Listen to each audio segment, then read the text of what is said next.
Hi, Ann Cornick from Paint and Porcelain Exchange. I'm here to teach beginners how to get started in China painting and encourage those of you that have been painting a while to paint along with me. And we're back to basics today, and we have been for the last couple of days. We're working on some flowers and things that we haven't done in a while, just to sort of refresh. Plus, we have a lot of new painters on this site. Many of them are beginners trying to teach themselves where there aren't any teachers, so hopefully this will help them.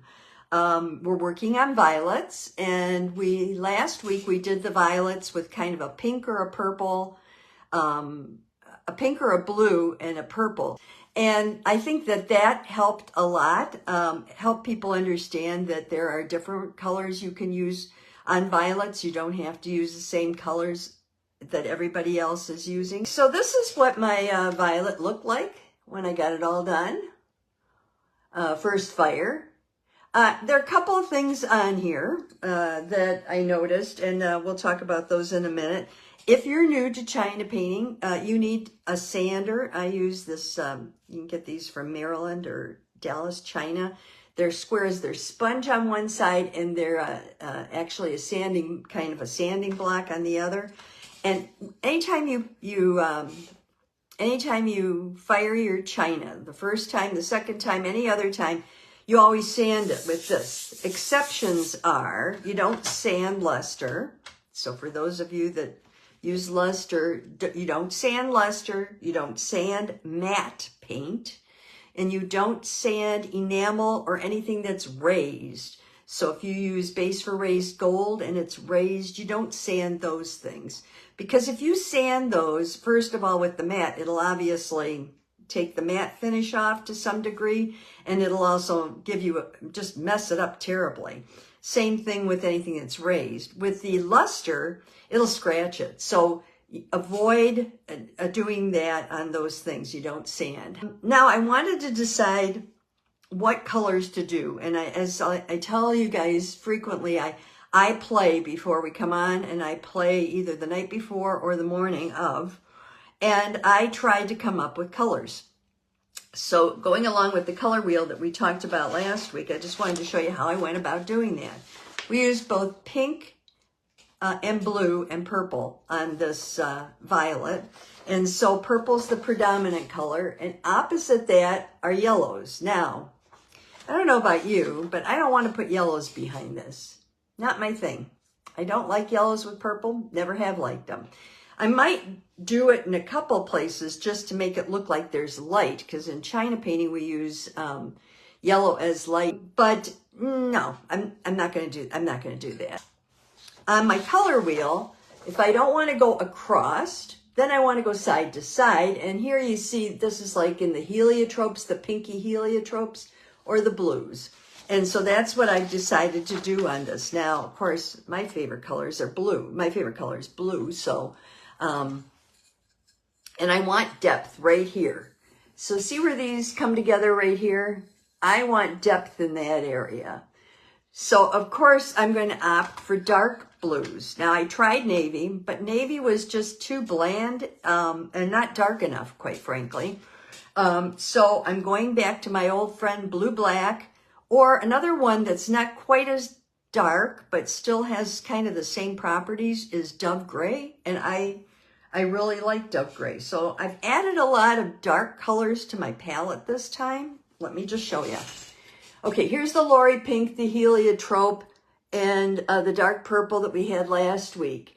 I took off the shading, the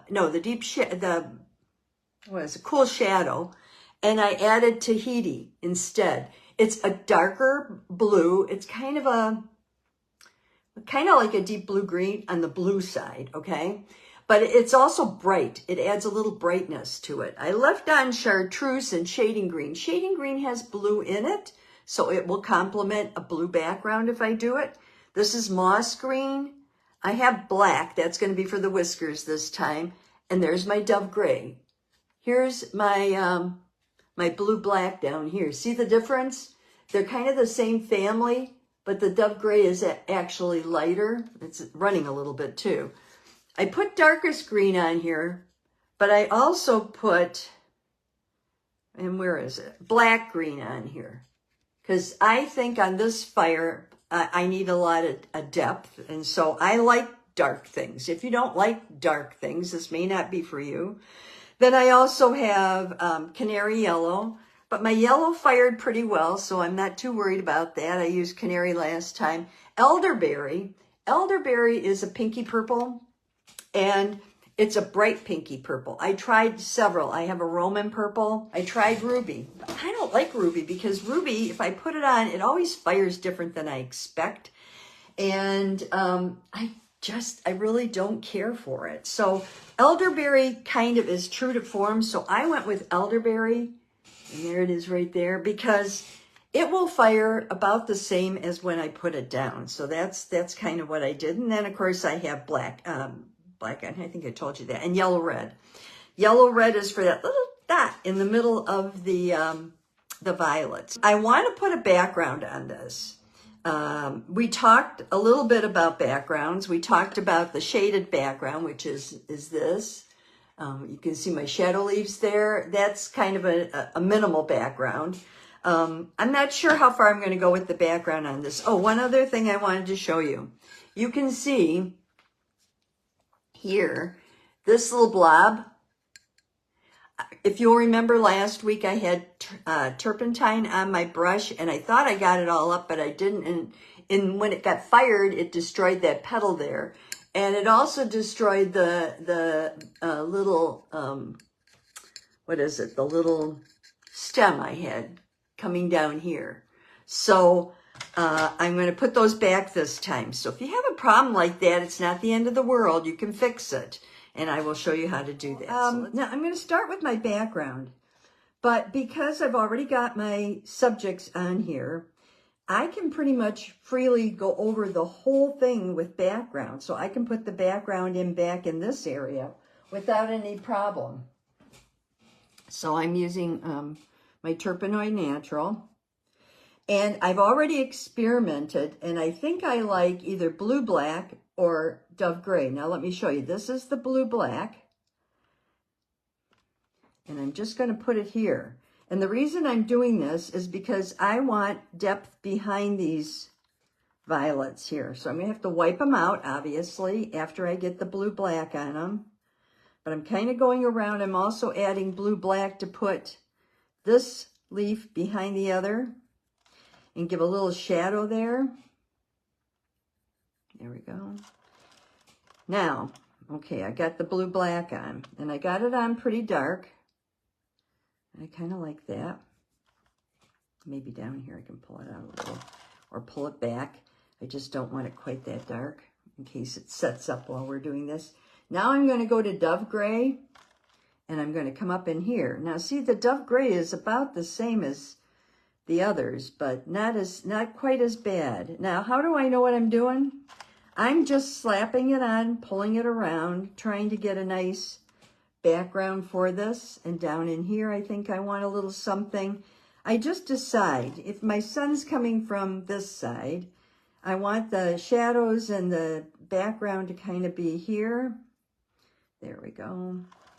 And then I'm just going to do this and maybe a little over in here. Okay. And then looking at it, I want to maybe pull the color down this way a little. And over this way a little. I'm a messy painter. I'm a sloppy painter, and I just add the color. Now, I don't want a lot of color on here because I kind of want it to, I'm softening the edges there. I want it to sort of be a background without necessarily being a background. Then if I need more background, I can go into the pinks, the blues, but I don't know that I want the background to go everywhere, but here's the blues, see here? Okay, let's take a little of the blue. I do like it. All right. There's the blues. This is that Tahiti, which is kind of the blue-green. And I'm just messing it around. Okay, and down in here, I think I will add a little of that. I kind of like that. There we go. Now, the other thing you might want to do, clean your brush, come back with a little bit of the heliotrope or a pink, just to sort of mimic what you did originally. Nah, I don't really like that, so I'm just going to leave it. But I think I'm going to go to the end with the blue, the dove gray, because I do like it. I'm going to pull it out a little more. So you just play and you decide what you like.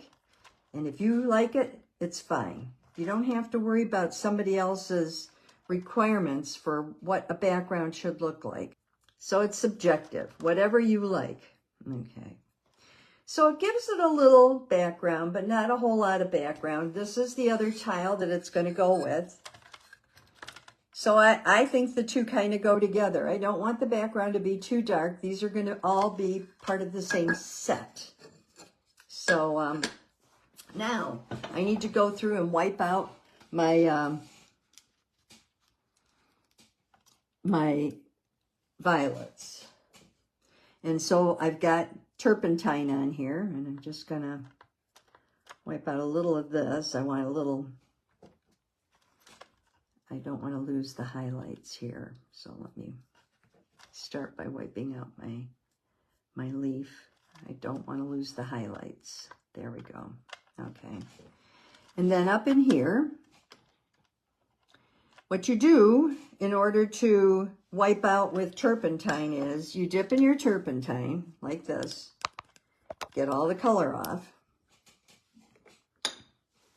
and then you have your towel and you're going to blot it, super blot it on there so that all the turpentine is gone, so that you don't accidentally wreck your piece, okay? And then you come back and you can use the corner of your brush or you can use more of your brush. It just depends what kind of brush you're using. I'm using my 1/4 inch. And as you go through and remove the paint, I'm wiping it on my towel.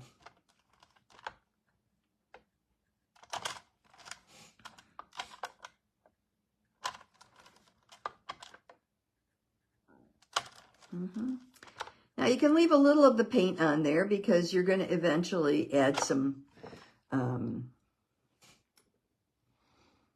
highlights. Add some depth back anyway. So let's see, I'm just doing this.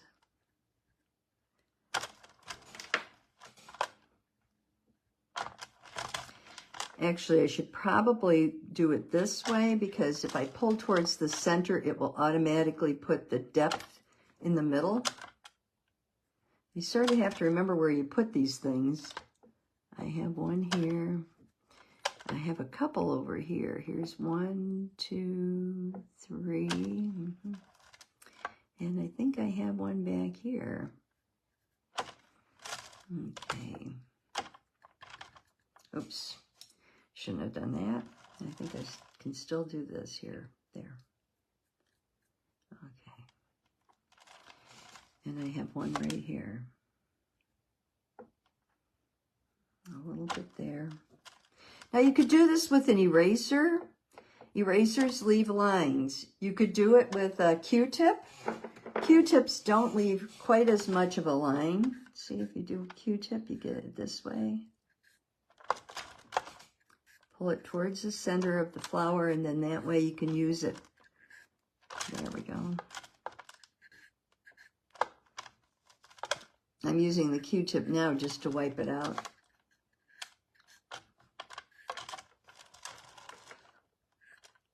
There we go.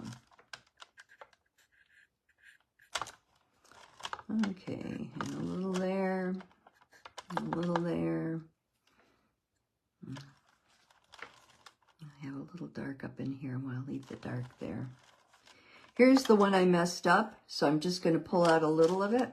Pull out a little here. You want to get your highlights back. You don't want to lose your highlights to this process.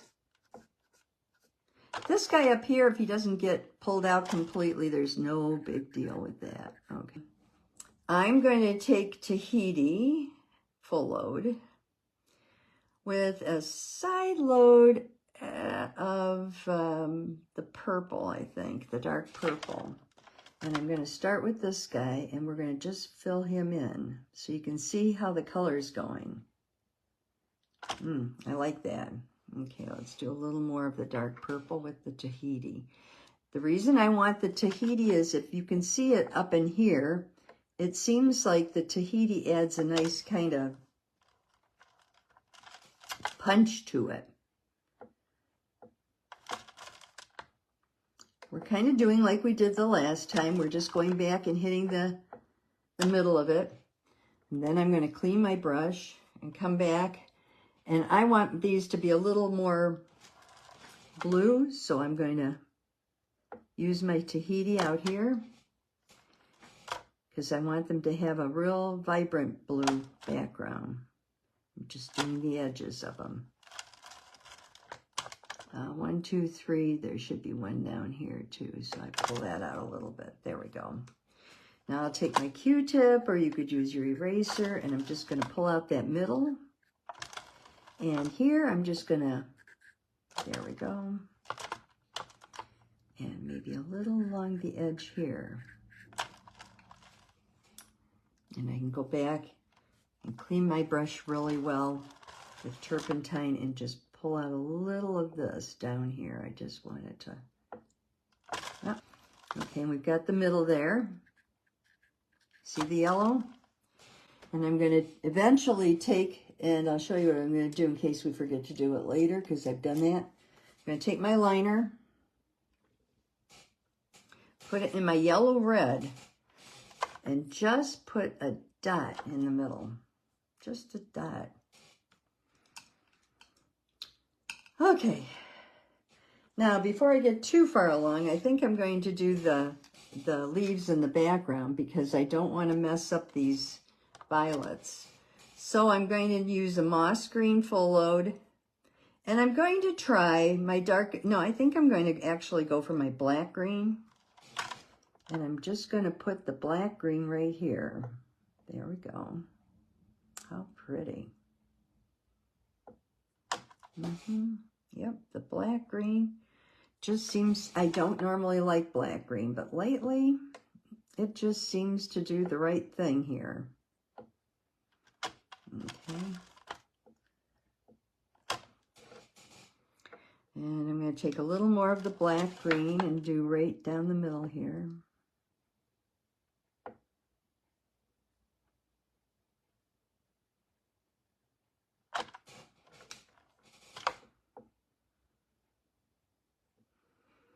I'm going sideways. I know that's a little odd, but that's just the way that it seems to work best for me. You can do it however it's best for you, but I go sideways along the top here, and then I'm going to take the moss green and a little bit of the darkest or a shading green and just reinforce these ends here.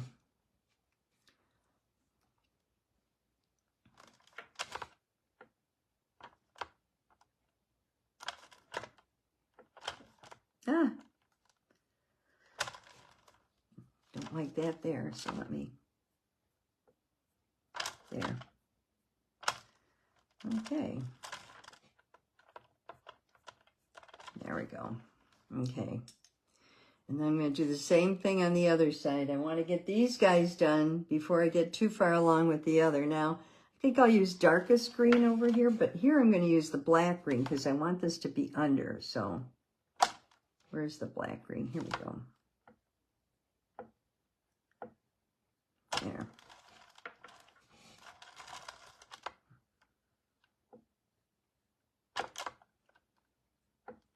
Do you ever notice, and I don't know if it's just me or not, oops, didn't do that exactly the way I wanted to. Did you ever notice that sometimes when you put the paint on darker than you think you should, that it actually turns out better than you thought it would? I found that quite a bit, that it seems like I've got enough paint on there, and then when I put it on a little bit darker,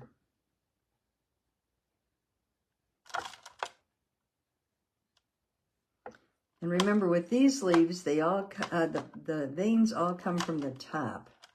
Oops, here, let's get this squared away a little more.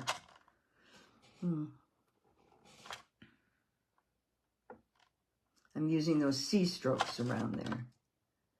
There we go. Okay, now I'm going to switch back to my 1/4 inch. Now I'm going to go to heliotrope, and I'm going to use elderberry for this guy.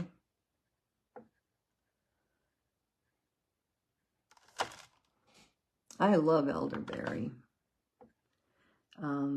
There are a lot of different berries, and you don't often get elderberry, but in this case, I think elderberry's the ticket right here.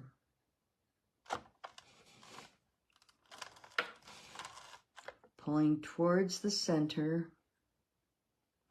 Let's see, why did that one come out that well and the other one gave me a hard time? I don't know. Sometimes it's the paint, quite frankly. Sometimes some paints are just easier to apply than others. Add a little color on the edge. Oops, I shouldn't have done that there. Okay. And then I'm going to put the little red in the middle.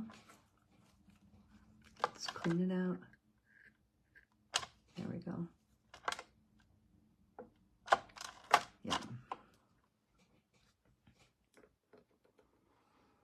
Now you can use other brushes as well. You don't have to use these brushes.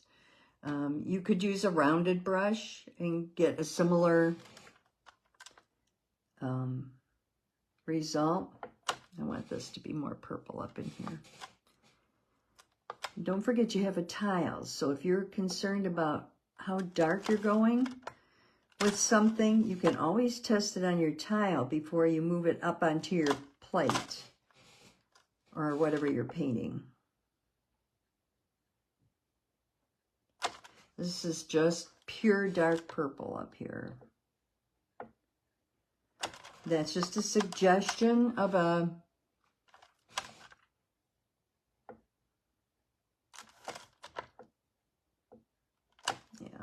violet back there.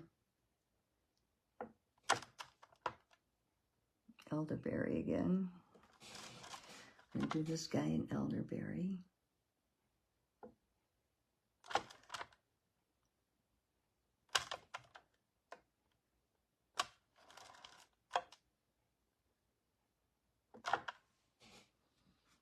Okay, heliotrope and elderberry.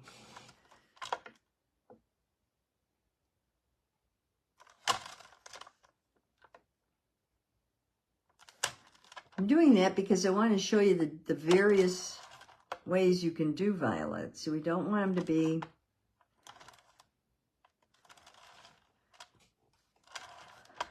you might want them to be more purple than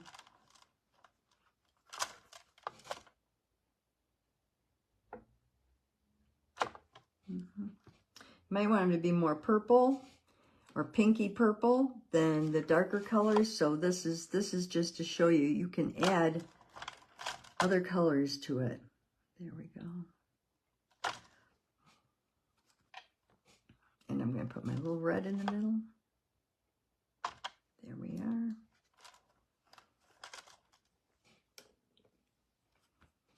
Well, up here, I think I'm just going to use heliotrope.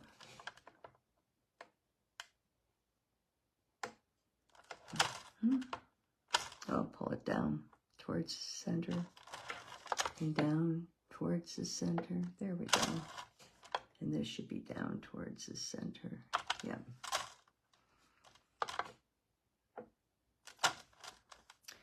Losing a little bit of my highlight there. I don't want to. There we go. Now we'll go up to the other one, which is up at the top. And we'll add, now remember, I'm painting on a tile. Tiles are notoriously hard to paint on. You'll find that your paint doesn't go on as smoothly as you're used to it going on. So if that's the case, and here's where I made that mistake. So I'm just going to take some dark paint, dark purple, on the edge of my brush and just, oh, come on, it's not cooperating here. And just pull that in a little. There. That's better. And then here, I find that when I paint on a tile, it's not as smooth as if I painted on fine china. I'm going to still play with this guy. I shouldn't, but I'm still going to play with him. Sometimes if you get it just right, it'll work. And I think I'm just going to put a little bit of dark on this side. There, that's better.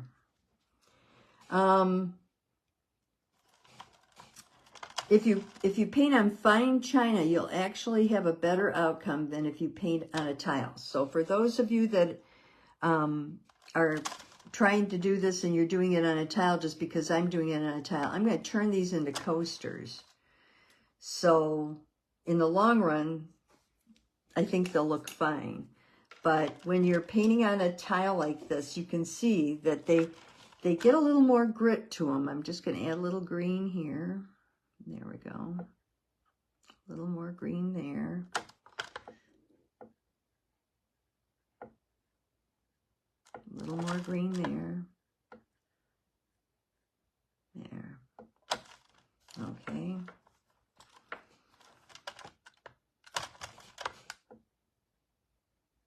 Now I'm taking my wipeout tool and deciding where I'm going to have a little bit of a highlight. And up here, I need to add the little red guy. There we go. Little red guy here. He's kind of gone away. Now let's do the I'm going to take the darkest, oops, looks like I got red on there. I'm going to take my darkest green on my liner, and I'm just going to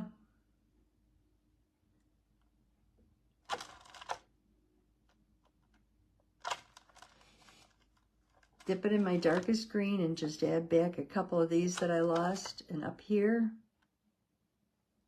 just go over this guy. That's darkest, yep.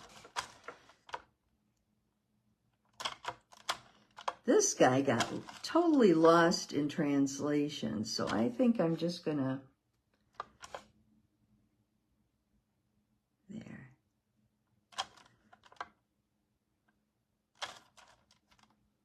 That's a little better. And I think here, I could use a little, there. Okay.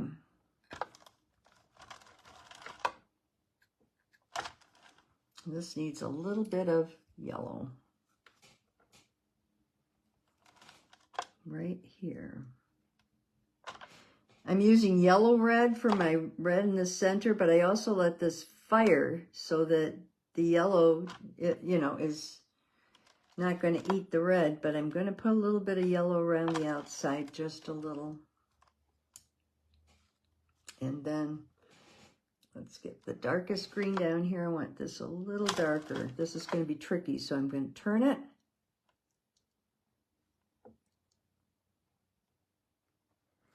Pull from the center out. Okay.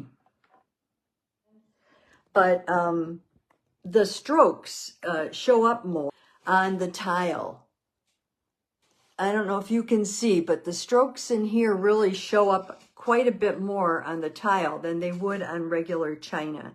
So if you're painting on a tile, all I can suggest is that you might want to make sure that you put the first coat on as smooth as you can. But like I said, the tile is going to show more of your strokes. It's just innate in the tile. It's not fine china. And so when you fire this now, it will blend a little bit better than it had. Alrighty then, I want you to pick up those brushes and keep painting. I'll see you next time.